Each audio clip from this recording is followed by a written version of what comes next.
Kansas City, American 1855. We need to declare an emergency. Just sounds like we had a bird strike and loss of airspeed indicator. American 1855, the MCI airport is at 3 to maybe 4 o'clock at about 8 miles over the site. Insight. American 1855, roger. Clear visual approach runway 1 right. Clear for visual 1 right, American 1855. American 1855, let me know what you need. Around for run 1 right and run a checklist. Let me know if you need holding. 1855, that's 3 questions in that. Say again for 1855? 1855, when you have time, sold, fuel, and hazmat. We got about 100 minutes of fuel, and what was the next question? Setting hazmat and souls on board.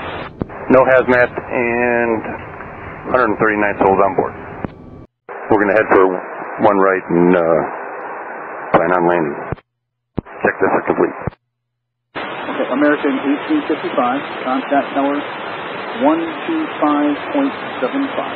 Let's see. American 1855, International Tower, runway 1 right, clear to land, wind 260 at...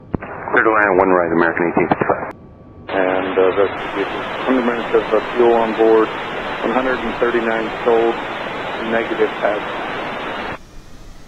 And rest of the vehicle, they've lost the airspeed indicator on their aircraft. I believe they hit a bird.